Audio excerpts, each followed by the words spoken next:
Joining us now to further x-ray the aftermath of the Edo State governorship election is political analyst Jide Ojo. Jide, thank you for joining us. Shameful subversion of the will of voters. This is a direct quote from the PDP Asue Ighodalo. Do you agree his mandate was stolen, or do you align more to arguments that the exercise can be so described that it was a complete subversion of the votes of the people? Well, Felicity, even though you are trying to put me on the spot, I'm not a politician, so I will not pass a judgment on the credibility test of this election. I was in Benin myself, and I was an eyewitness, and I was more interested in the process than in the outcome of the election. Don't forget, almost all of us who are observers that were deployed to Edo State are not a registered voter in Edo, and we can only talk about where we observed, not that we were in the 4,519 polling units. So if people allege rigging, it's within their prerogative, it's what they saw that they are talking about. But let me say this. There is a provision in the Electoral Act which talks about an election being nullified only on account of substantial non-compliance with the electoral laws. And what substantial non-compliance means is not for Jide Ojo to conjecture. It is when the loser has gone to court to test what evidences and witnesses that they can marshal. It is then that the court will either agree with them or disagree with them about the integrity of the election. But we do know that historically, the reason why Edo State joined the list of staggered election, 8 states where there is staggered election, is because of electoral fraud of 2007. Where Professor Osaremi Osunbo of PDP was wrongfully declared as the winner of that election. And after about 1 year in office, the Court of Appeal then said he did not win and declared Adam Soshomole as the winner of the election. Okay, that so takes me to my next question, actually. That was a perfect spot. The litigation part of things. If you're not happy, go to court. It doesn't matter how you won. I would have liked to press you a little more on your focus on the processes against the outcome, but in the interest of time, go ahead and speak to us about the possibility that this declaration of victory might also end up being further scrutinized by the court of law. Well, for over 90% of elections conducted in Nigeria, particularly in southern part of Nigeria, are litigated upon. Even the party primaries that were conducted by the different political parties, even among the dominant parties, the Labour Party, the APC, and the PDP, all of them resulted in litigation.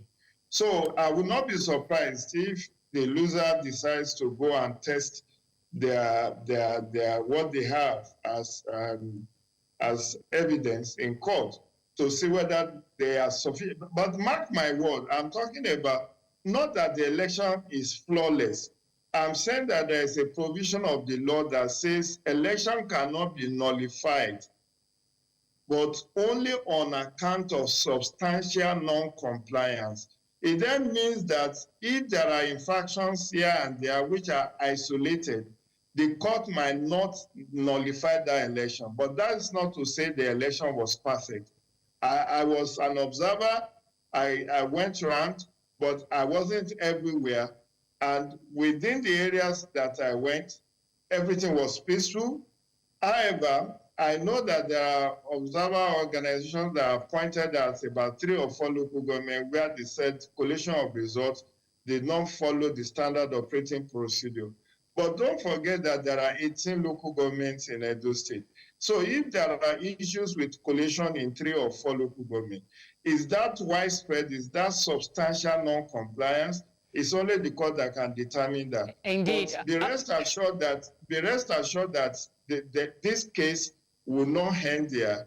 It will be taken to court. The PDP has assured its supporters that they will head to court to try to obtain the outcome of the election. So it's unfortunate. On the one hand, people say you can practically predict how the results will play out, and there are people questioning the viability of going to vote when at the end of the day it doesn't seem to really count. But let's put that aside and look at the ongoing controversy. Even with the elections done, we know that Governor Obaseki has refused to acknowledge Tribal even when the court reinstated him as the deputy governor.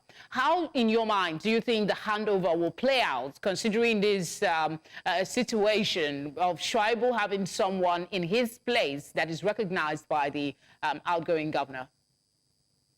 Let me say that's part of the reason why PDP may have lost the election.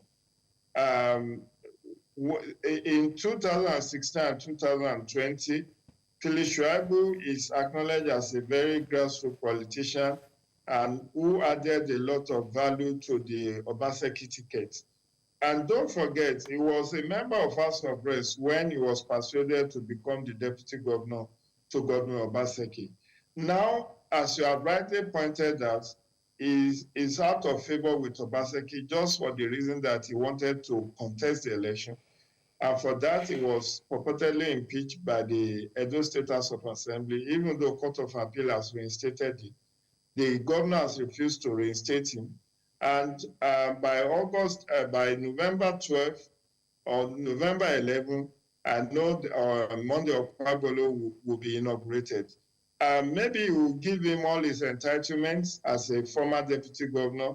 We wait to see that. But suffice to say that I think the face-off between Obaseki and Phyllis Tribal also added to the electoral defeat that PDP suffered, because quite a number of sympathizers of Tribal may have worked against the interest of PDP. All right, Jide, we'll have to just leave it there for now. That's the much time will permit us. As always, thank you for speaking with us. My pleasure.